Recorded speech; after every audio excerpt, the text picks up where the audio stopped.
Pull! Oh! Yeah! Woohoo!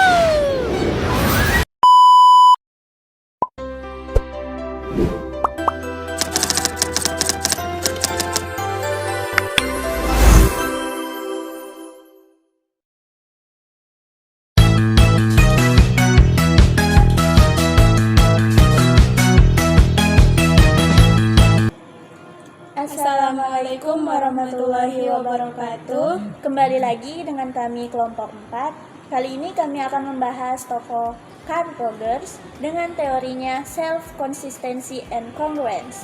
Mari kita mulai.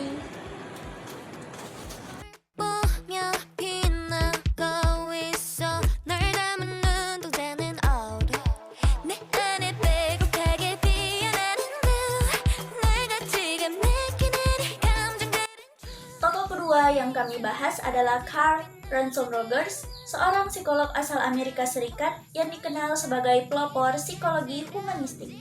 Carl Rogers lahir pada tanggal 8 Januari 1902 di Illinois, Amerika Serikat. Ia menempuh pendidikan di University of Wisconsin dan melanjutkan studi psikologi di Columbia University. Rogers terkenal karena pendekatannya yang menekankan pada pengalaman subjektif, pertumbuhan pribadi, dan pentingnya hubungan empatik antara terapis dan klien.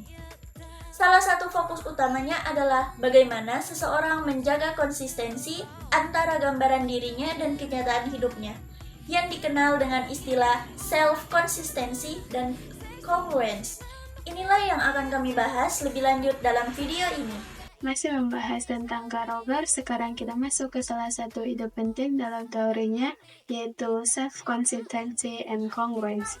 Konsep ini menjelaskan bagaimana seseorang memahami dan menjaga gambaran tentang dirinya. Menurut Rogers, manusia ingin mempertahankan persepsi tentang dirinya secara konsisten. Dan yang lebih penting, mereka ingin agar apa yang mereka alami dalam hidup sesuai dengan cara mereka melihat diri mereka sendiri. Inilah yang disebut dengan kongruensi. Tapi kalau pengalamannya tak bertentangan dengan gambaran diri, maka muncullah inkongruensi. Misalnya, seseorang menganggap dirinya cerdas, tapi suatu saat dia tidak bisa menjawab pertanyaan mudah. Hal ini bisa menyebabkan ketegangan atau bahkan krisis identitas kecil. Reaksi tiap orang terhadap inkongruensi berbeda-beda. Ada yang menyadari dan merasa bingung atau stres. Ada juga yang tidak sadar dan akhirnya cemas tanpa tahu kenapa. Bahkan, ada yang membela dirinya dengan cara memutar makna pengalaman. Itu disebut distorsi, atau menolak mengakuinya yang disebut penyangkalan. Kongruensi yang berkelanjutan bisa membuat seseorang merasa terancam, tidak fleksibel, dan bahkan menarik diri dari hubungan sosial. Ini bisa mengganggu kesehatan mental secara keseluruhan. Dalam terapinya, Rogers ingin membantu klien mencapai kongruensi antara pengalaman nyata dengan gambaran diri.